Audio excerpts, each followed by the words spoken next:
Amateur Traveler is in its 20th year now, but can you imagine if I had people on the show who had never been to the destination, but had just read about it or seen a movie about it? That wouldn't make any sense at all, and you wouldn't listen. We all know how important it is to receive advice from people who know a destination to get the most authentic local experience. And a great option for experiencing this is Explore Worldwide and their authentic small group adventures, led by local tour leaders, perfect for solo travelers who want to meet like minded people with a desire for adventure. I'm often an independent traveler, but two of my last three trips were with small group tours because they organize everything and it's a lot easier. If you want to recreate the tour I did to Malta, they have a Malta and Gozo Discovery Tour. I'm intrigued by one of their tours called A Taste of Sicily. The company again is Explore Worldwide, and visit exploreworldwide.com to learn more. And thanks to Explore Worldwide for sponsoring this episode of Amateur Traveler. The nights are long, the days are short, and the weather is chilly to downright cold, depending on where you are. It's a good time to slip into a Quince iconic Mongolian cashmere sweaters, which start at only $50. You can treat yourself to everyday luxury at an affordable price with Quince. If you really want to dive into luxury, you can check out their leather handbags, washable silk shirts, and European linen sheet sets. Whatever you're looking for at Quince, all the prices are 50 to 80% less than similar brands, and they do that by partnering directly with top factories and cutting out the middleman. They only work with factories that use safe, ethical, and responsible manufacturing processes. And of course, they use premium fabrics and finishes for that luxury feel in every piece. But you've already heard me rave about my Quince travel pants. Treat yourself this winter without the luxury price tag. Go to quince.com/traveler for 365-day returns plus free shipping on your order. That's QUINCE.com/traveler to get free shipping and 365-day returns. Quince.com/traveler. And thanks to Quince for sponsoring this episode of Amateur Traveler. This episode of Amateur Traveler is sponsored by TravelSmith. There's no time like the present to take a trip, and nobody makes it easier for you to pack up your things and head out than TravelSmith. With apparel, luggage, gear, and tips for every traveler, TravelSmith helps you get there, look great, and feel good. Check out travelsmith.com today. I got my bags packed on a roll. I'm heading out there, and I'm ready to go. I'm looking real good in my passport photo. Amateur Traveler, episode 479. Today, the Amateur Traveler talks about hiking in the countryside of Japan. We'll hear about mountains and rice paddies, ryokans and castles made of wood, as we hike Japan's Nakasendo Trail.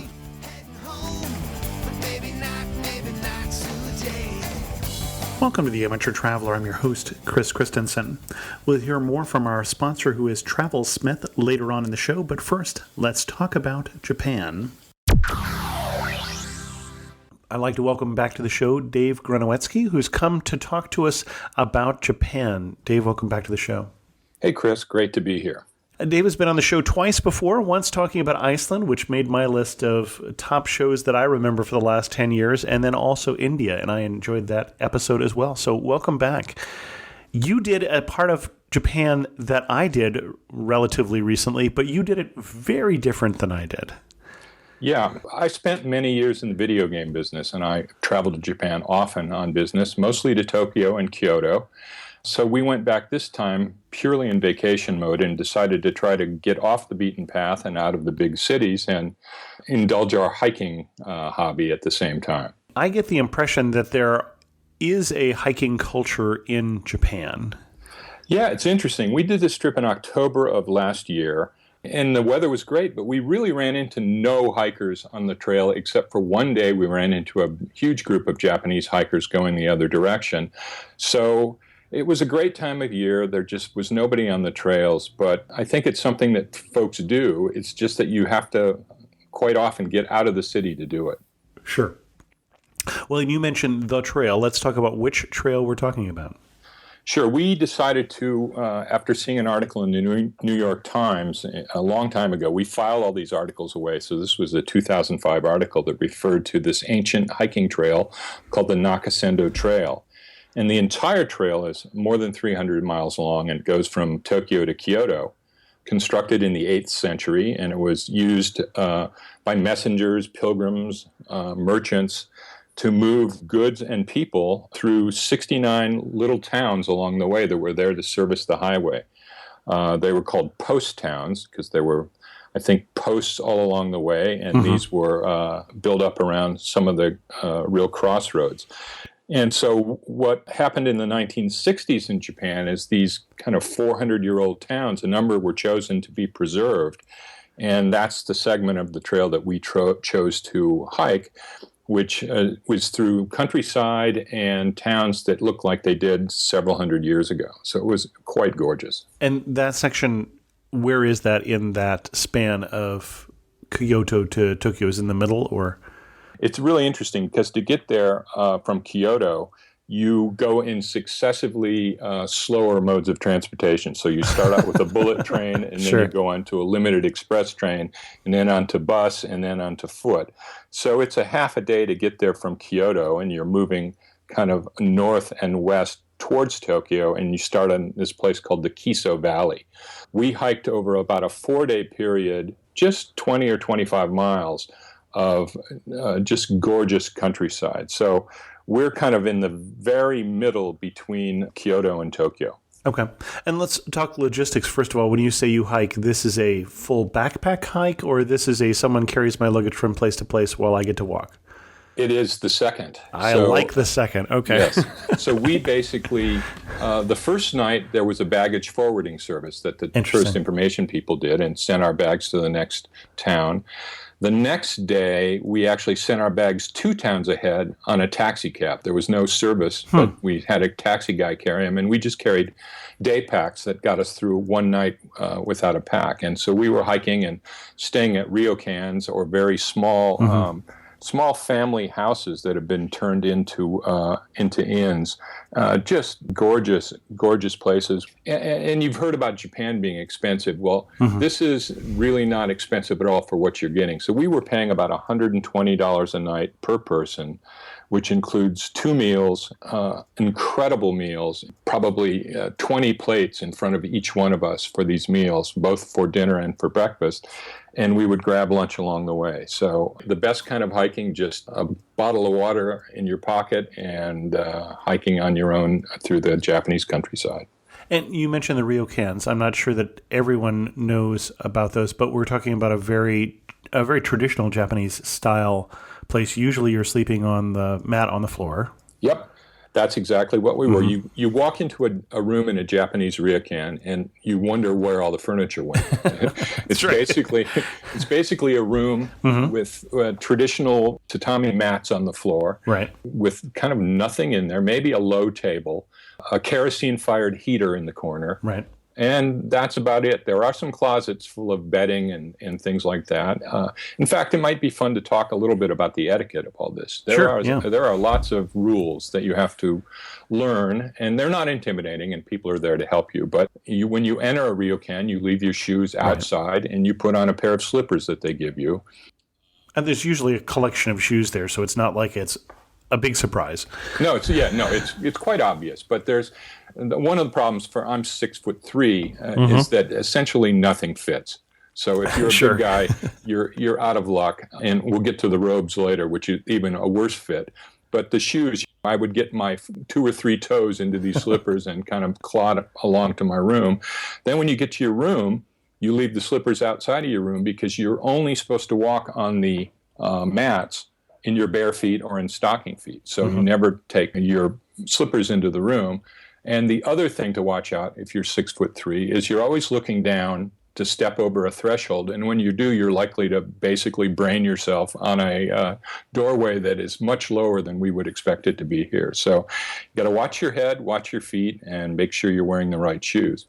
And in fact, there's yet another pair of shoes. If you go to the bathroom, which generally the rooms do not include a bathroom, so you step off the mat into your slippers, walk to the bathroom, and then you leave your shoes outside the door there and put on the bathroom slippers, which only are for use in the bathroom. And never the twain shall meet. So you're in and out of a lot of slippers all the time, depending on where you're going. I may have done that last one wrong, but I don't remember the extra pair of slippers. That's a pretty big black mark in your book, but they're so polite you'll never really hear about it. Well, and you mentioned the bathroom in addition to a toilet. What I found is that traditionally you'll also find a bathroom, that there is a bath included in a ryokan quite often. Right. And depending on the one you go to, they may be it's like a public bath. I think it's called an onsen. Right. And some places are co-ed, most are not. That's another place where you need to figure out what the rules are. It's a little bit intimidating, but you put on your robe, which in my case didn't fit, and kind of put on your slippers and plod down to the onsen room and go in there. And there's a series of low benches outside of a very hot pool. And it's not a bath like we think of it. You don't bathe in the bath. You relax in the bath. You actually are required to bathe before you get into the bath. So you sit on the low stoop, and you soap up and hose off with the hose they have there. And that's all the prep work you need to do until you slowly, very slowly dip your toe and get into the very, very hot water. So it's generally naturally heated spring water coming in from somewhere. And really, it's a fun way to relax after dinner. In the first inn we went to, we weren't quite sure what the rule were. So when we went down to dinner, we were wearing Western clothes, and basically everybody else was in their robes. So robe wear is the way to go while you're in a ryokan. And from that day on, we knew the drill, and we came down dressed appropriately. Okay. Let's take a break here and hear from our sponsor, who is TravelSmith. Planning a vacation, family reunion, business trip, or weekend getaway? There's no time like the present to take a trip, and nobody makes it easier for you to pack up your things and head out than TravelSmith. With apparel, luggage, gear, and tips for every traveler, TravelSmith helps you get there, look great, and feel good.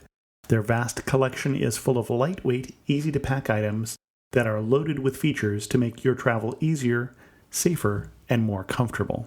TravelSmith also has the industry's largest selection of RFID blocking luggage, gear, and apparel to keep tech-savvy thieves from ruining your travels. For vacations, quick getaways, business trips, and more, shop TravelSmith.com today.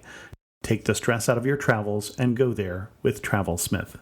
www.travelsmith.com. Now, let's get back on the trail. You started where then? We started in a town called Magome. So that was the first stop. And it's a beautiful town. It has services for tourists, but it's not touristy. That was really fun. There's no cars allowed in this town. Everything's been rerouted since this 1960s preservation movement. And there's a wide stone path surrounded on both sides by ryokans. And you're always hearing water. All along this trail, you're hearing running water, water wheels, waterfalls. And so there's a wide stone path in Magome, and that's basically the start. So we got there in the afternoon, checked into our ryokan, went out for a walk just to get the lay of the land, watch the sun go down, and returned back to the hotel to get ready for the first leg of the hike, which was starting the next morning. We were leaving Magome and heading on the first part of the path, which is probably the most famous and most traveled piece of the Nakasendo Trail. It is the 5-mile hike from Magome to Samago. It's an easy 3-hour walk with about 1,000 feet of ascent in it, so it's not very tough at all. But there's plenty of places to stop, and you're going through the countryside as you would imagine Japanese countryside to look like. So you're going through small farms and rice paddies, bamboo, shrines, just random shrines along the side of the road. Oh, the one thing that's fun is there are the ancient signboards that were along the road back when it was first opened more than 400 years ago. So there's these old signboards, which are nothing in English, obviously, but they were the way that the news was distributed in those days. So we saw very, very few people on the road, and of all the people we saw, I would say less than 5% were foreigners. So it's a day trip for most people. So at all these towns, things got very, very quiet at night. But at Magome, the good news, there was a really good tourist information place with English-speaking folks that kind of helped us think about how we were going to handle the rest of the trip. We did have, by the way, reservations at all the inns we stayed at. So Okay. I'm not sure at this time of the year would have been necessary, but we wanted to make sure we weren't stuck in the middle of the country without a place to stay. And then in terms of following the trail markers are clear enough for someone who does not speak Japanese? This day they are. A few days into the trip, it was a little less so. Okay. So the trail is very good from Magome to Sumago and very well marked. One interesting thing is the tourist office said, "Do you want to take a bell with you?" And we said, "Why would we need a bell?" And they said, "Well, ringing the bell keeps the bears away." So that was a little bit concerning. And all along the way, there are signs with pictures of bears, and they actually have bells mounted on stands along the way. So every time we did not take one from the tourist office, but we did ring the daylights out of the bells every time we saw one, and we did not see any bears. It reminds me of an old joke, but we'll go on. So, Yeah. and We were hoping it wasn't the dinner bell. Yeah, exactly. I think I used the joke in a recent episode, so I won't go there. And the second day, then you're off the famous 5-mile trail. Yep. So we hit Sumago, and it's just a gorgeous little town. Very, very well preserved. Our suitcases were waiting for us, so it was very nice. And it was raining a little bit that day, and we hit town, and it was raining, and there were a lot of tourists. Well, not a lot. There were not a lot compared to the rest of Japan, certainly not that kind of crowds. But there were tourists there, and mostly emptied out at night. And we had an amazing dinner at a little place called the Fujioto Ryokan, where we stayed, which included a dessert of baby bees, which was interesting. Honey-soaked baby bees. So those would be larvae? Yes, Okay. They were larvae. That was the end of the first day of the hike. So the next morning, we got our bags out and had the ryokans send them on 2 days ahead. And this was the biggest day of hiking that we had. We had to hike 14 miles this day to a town called Nojiri, where we grabbed a train. And we had about 2,500 feet of altitude to go through. But we made it in about 6 hours. With a lot of stopping and really no strain at all. This is not a strenuous hike, and you're stopping so often to take pictures that you really don't have time to get tired. This is where the trail got a little harder to follow. At the beginning, they were really well defined.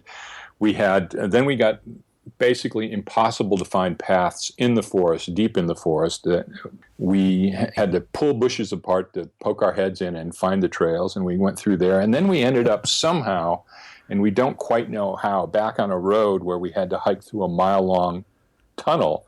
Luckily, no cars came through it while we were there. And we got out approximately in a right place that we managed to find our way back to the trail. That was not on the trail. That was a detour that we somehow came into. But the fun thing on this day for us is that when we came out the other side of this tunnel, we saw what are called the Japanese Alps.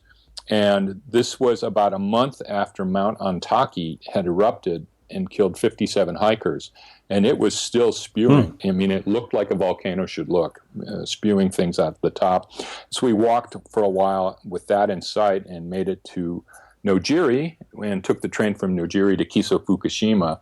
And at that town, our ryokan sent a car to pick us up at the hotel, and we spent a great night there watching the volcano, soaking in the onsen, and they took us stargazing that night to the top of the mountain. And there were actually a couple of Western tourists with the group there, and we got to the top of the hill, and it was literally so cold that after about 2 minutes of stargazing, which was quite amazing because there was nothing in the sky to obscure the view, but I think the cold won out, and we begged to be taken back to the hotel. But it was a great day. Now, why the train? Why is there a segment of the trail that is not complete anymore, or...? No, the trail was complete, but we chose to intersperse this. Got it. We wanted Rather to go than on do one contiguous segment, you did a larger sample. Yeah, we wanted to go on the kind of the best chunks of this, and so Got we it. did hop on and off the train a couple times during the trip, and it just kind of gets you through countryside that might be a little more repetitive, and also there were some of these inns were quite famous, and we wanted to make sure that we spent our nights at the right places. So then the next morning we got up, and again we took a car back down to the Kiso Fukushima train station and took the train to a town of Yabuhara. And in Yabuhara, we were hiking up and over what's called the Tori Pass.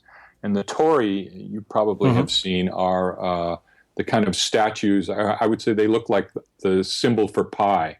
Very colorful, tall wooden, 2 columns with a crossbeam on the top. And there's one of these at the top of this hill, only about 1,000 feet up. But we hiked through this valley again till we came to a beautiful fall colors through the forest. This was the day when we actually ran into people coming the other way and met a group of friendly Japanese tourists going the other way, and they were really outfitted. Looked like everybody had made a recent trip to REI and loaded up with the best and brightest. I expected to see tags hanging off of some of the things, but they all had sticks and canteens and backpacks, and they were having a lot of fun. And we kind of said hi and passed them. This was a great signposted day. The road was easy to find, and lots of bear bells today, but no bears, thank goodness. And we ended up in Narai, which is just a beautiful town. This was, in the day, it said that this was the richest of the post towns. And so in this Edo period, which is, I guess, the 1600s, the 1800s, you're much more of a history buff than I am, that this was a rest spot after the arduous climb to the Tori Pass. We didn't find it that arduous, but it still was a great place to spend the night. This was called the Narai of 1,000 houses, so it was a fairly good-sized town in those days. Street is, again, running water everywhere, beautiful wells at both ends of the street, and water spouting out in various places along the way, and a temple at each end and 5 shrines in between it, this kind of 1 mile preserved area, and we just really had a good time there. Very, very friendly folks at the place where we stayed, called the Isaiah Inn. It was a place built in the 1800s, and it's a very small place with just a handful of rooms, no onsen there, but great food, great people who insisted on taking our picture. It's usually the other way around, but they wanted to document our visit. And this was the 34th post town along the entire route, and I think it's pretty much the halfway marker between Kyoto and Tokyo. When you mentioned the Edo period, basically, as I recall my Japanese history, what happened was the emperor for many years was in Kyoto. I wasn't the only imperial capital. Obviously, nearby Nara was also capital for a time, but for many years the capital was in Kyoto. And then when the shogun basically takes control of the government, and I want to put that in the 1100s, but I'm doing this from memory, the capital moves to Tokyo in some ways to just get it a little further away from the emperor's influence at that point, and Tokyo changes name from Edo to Tokyo.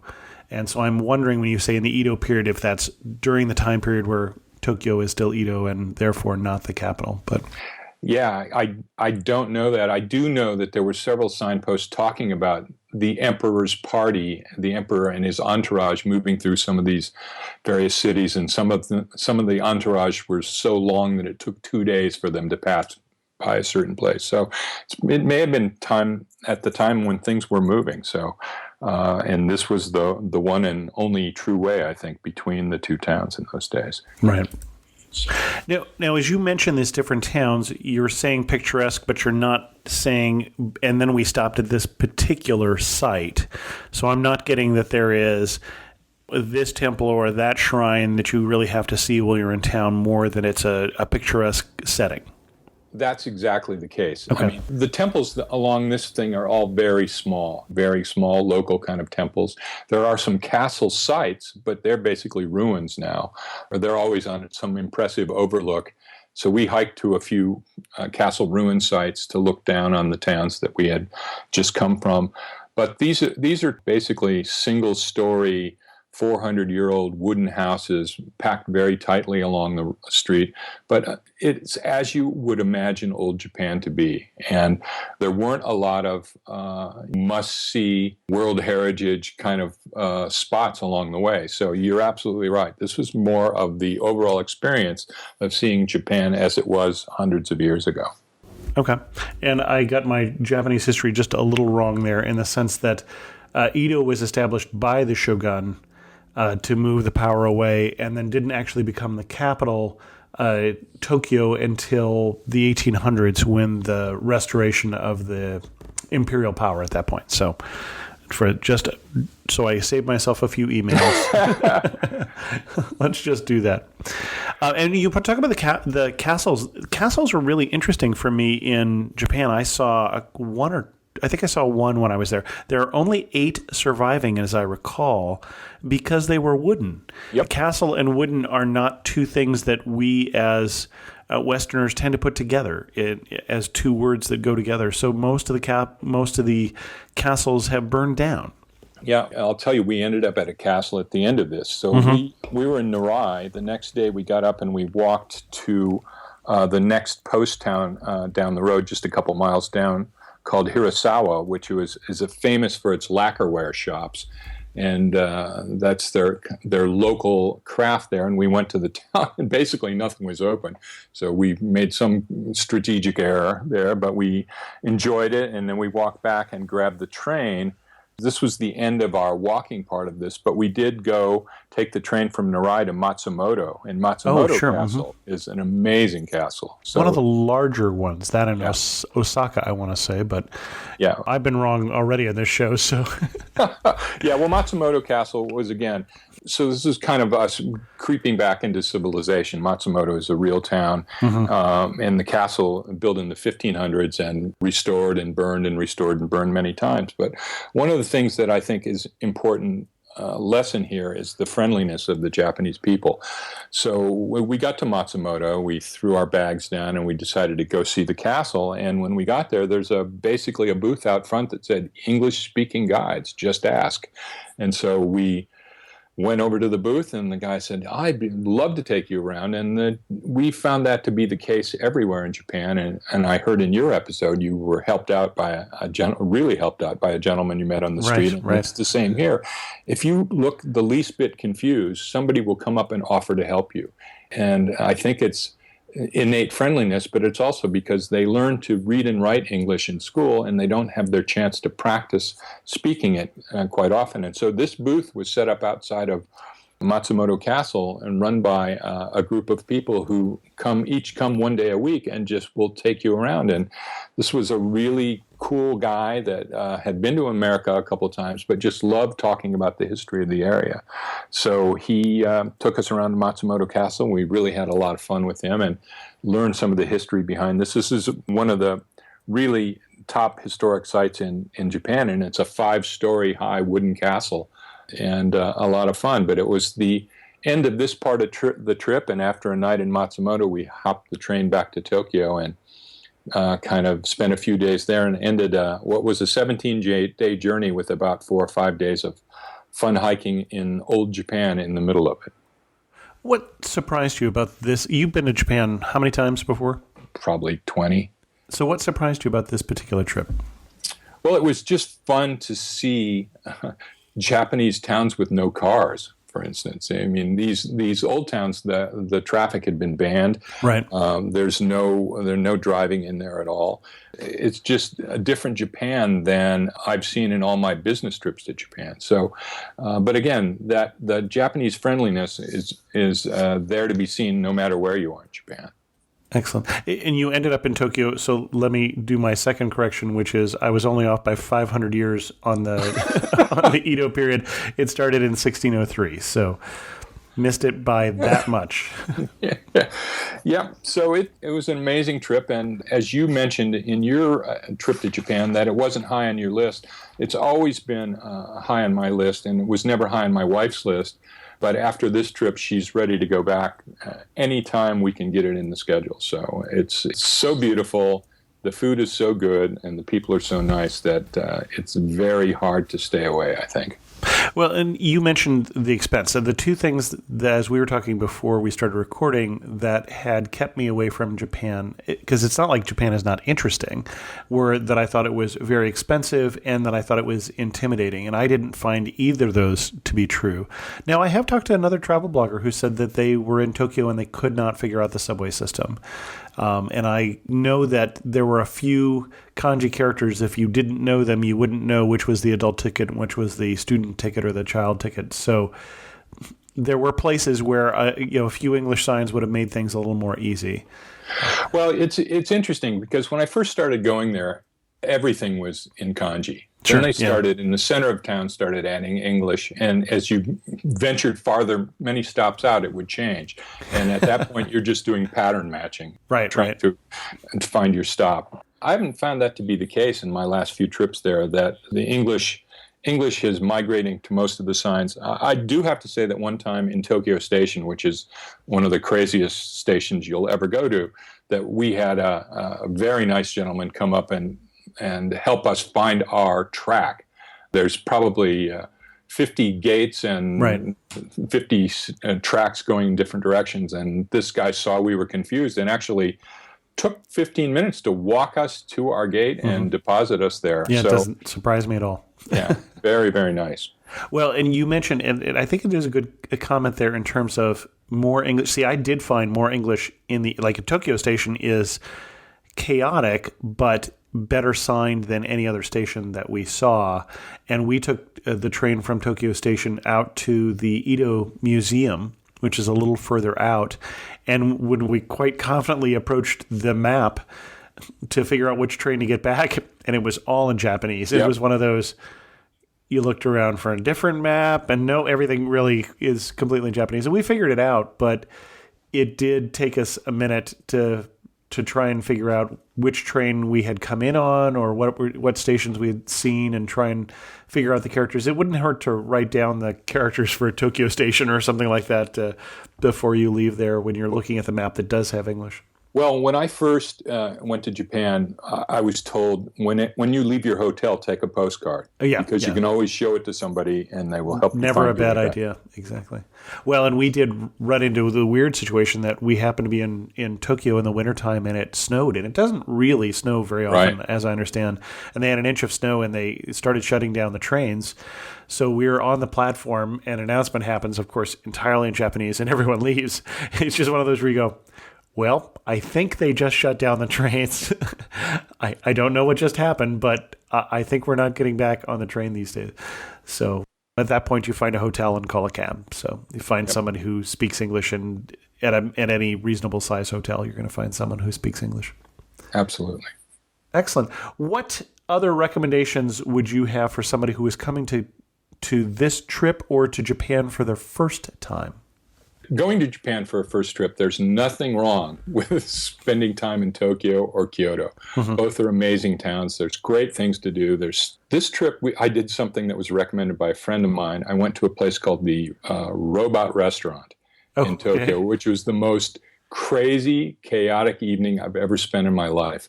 We really needed to decompress after that. Tokyo's exciting enough, but the Robot Restaurant takes it up to the next level, and that was luckily just a day or so before we started heading to the countryside. Japan is a great country. I would say don't be intimidated. Bring plenty of cash because it's basically a cash society. And it turns out that if you want to use your credit card or a cash ATM card to get cash, you do it at a Japanese equivalent of a 7-Eleven or at a post office. Your card will not work generally anywhere else. So keep a lot of cash in your pocket. Realize that people will help you, and just poke around and explore. It's an amazing country, and the mix between old and new in the big cities is startling and really, really interesting. No, it was interesting. I don't remember having trouble getting cash, but I do remember being in a number of 7-Elevens just picking up a pork bun or something like that when I didn't want to take a break for lunch. So, yep, they are everywhere. They are everywhere. Yes, indeed. So, in the whole place you went this time, if I said you were standing in the prettiest spot, where are you standing and what are you looking at? I think I'm standing in the garden of our hotel in Sumago, the Fujioto Ryokan. The Japanese gardens are, in general, very beautiful, and that one was amazing. I could see it from my room, and I could also stand in the middle of it, and you're between beautifully sculptured Japanese gardens, ponds with koi, and the sound of running water, which is the theme throughout the entire trip to Japan. The gardens are the top spot. Now, you've done a number of trips to Japan, and a lot of them, as you said, on business. Would this be your recommendation for someone's first trip to Japan, or second or third, or what would you recommend for a newbie? I think the kind of Tokyo-Kyoto run and a ride on the Shinkansen bullet train between the two is a great first trip. And you're in the city where there's some infrastructure to help you out and get a feel for the country. I think this might be, if you're a veteran traveler, there was nothing intimidating about this.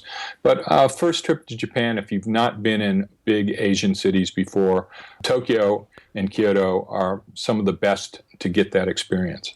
I just love, I've looked at my wife several times in these crazy big towns and just said, I just love this. I love the chaos. I love the excitement. I love the fact that all these things are going on. I only understand about 10% of it. I know that's not for everybody. And in the countryside, you're away from all of that, but you're also a little bit more on your own. But again, the friendliness of the folks makes it all very, very doable. So what do you wish you had brought, or what do you wish you had known, besides a trail map of that one spot?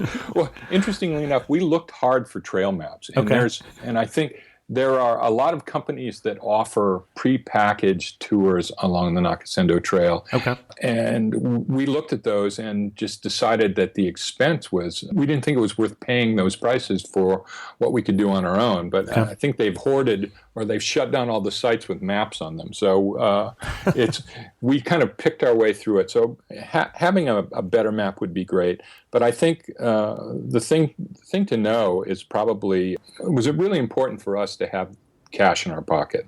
I knew that before in the past, but in the big cities, it is pretty easy to get cash. But along the Nakasendo Trail, you're away from many things electronic. And you need to make sure that you have that covered. And the rest of it you can figure out on the fly, basically. Now, you say you're away from many things electronic. I'm guessing you still passed by one or two vending machines. Oh, vending machines are everywhere, of course. Okay. And you can get all manner of things that you expect to find in vending machines and things that you don't expect to find in vending machines. So we lived out of vending machines. They're available along the road, and that was how we would hydrate along the trail. And besides a bottle of water or some cold green tea or something like that, what was the most interesting thing you saw in a vending machine on your trip? Well, we bought a giant in terms of a Japanese vending machine can of something that was called American coffee. And we couldn't quite figure out what it was, and it actually didn't taste anything like American coffee. So we had to try it, and it was good. The amazing thing about the vending machines, as I think you mentioned, is you have to look at the button before you press it, because the blue ones are cold drinks and the red ones are hot drinks, and they're really hot. So when you reach in and grab that can, if you haven't been paying attention, you could get quite a surprise. You talked about the meals being good. Was there anything different about the countryside cuisine? It's highly, highly vegetarian in most places, although they do, I think, we had a lot of fish, a lot of trout and sashimi. There was beefsteak in a few places, but lots of vegetables, lots of noodles, lots of tempura. It's very, very hard to get a meal that's not excellent and also just beautifully plated. Sure. I've never seen. We took a picture every night of every table before we dove in and devoured it, because it's just kind of presentation that you're not used to at most restaurants in stateside. Okay. Anything that you would pack for this trip that you wouldn't normally pack on a walking tour? Well, the only thing is that maybe you might want to find a robe that will fit you if you're 6'3", because the robe is definitely the way to go. And one place did. She came in and looked at me, and she ran out and got a bigger one. So one place was prepared. But in general, I just don't think they get a lot of Westerners, at least in the middle part of the trail. So they're sized for the locals, and might be more appropriate to get something that doesn't want to spring open every time you take a step. And before we get to our last three questions, anything else we should know before we duplicate your trip? No, I think this is a very doable trip, only about 15 or 20 miles of walking, easy walking over 4+ days, and you're going to see some countryside that is what you expect in your mind Japan to look like, and well worth the effort involved. Excellent. One thing that makes you laugh and say only in the Japanese countryside. Well, I think the funniest thing for me is that you have to change your shoes 3 times to go to the bathroom. And that's just something that was unexpected. And learning the fact that there were special shoes for the bathroom that can never leave the bathroom was a surprise and quite humorous. And finish this question. You really know you're in the Japanese countryside when what?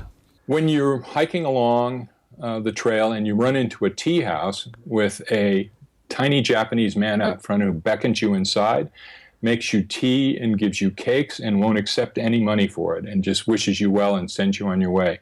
We had just a great encounter with a gentleman along the way between Magome and Sumago. He brought us in, was boiling water on an open fire, made us tea, gave us some snacks, and we tried to pay him, and he wouldn't take it, and he just wished us well. We didn't have a single word in common in any language, and we just really enjoyed the friendship of a man who made the trail and made the day much more interesting and fun for us. Excellent. And if you had to summarize your trip in 3 words, what 3 words would you use? Serene, beautiful, and friendly. Excellent. Well, Dave, thanks so much for coming back on The Amateur Traveler and telling us about a more unusual and interesting experience in Japan. It was fun, Chris. Thanks much. In news of the community, I heard from Jeffrey on the Amateur Traveler Facebook page about the recent episode on Hyderabad, India. He said, listened today and was excited as it is one of my favorite cities we visited on our last 3-month trip to India. Your guest left out a lot. The Hyderabad Zoo is one of the best in India. Golconda Fort at night has a great sound and light show, and the Shah temples are very interesting to walk through. A great city to visit. Thanks so much, Jeffrey. And then on last week's episode on Kyrgyzstan, Davo said, the recent podcast on Kyrgyzstan was spot on. Your guest definitely hit the highlights. There was one thing that wasn't covered in the depth I feel it deserved, the overwhelming Kyrgyz hospitality. After spending 2 weeks there, my partner and I were overwhelmed by the generosity of the people we met. For example, while in Karakol, we rented bikes. We got about 10 kilometers out of town when one broke down. We were able to hitchhike back to town. The guy who picked us up brought us to his brother's house and fixed our bikes for us. Had his brother been home, I think he fully intended on serving us tea, then insisting we stay for dinner, then probably drinks later. Based on anecdotes from other tourists we met, this is a common scenario. Hitchhiking is a great way to have a very personal cultural experience, and it seems pretty safe.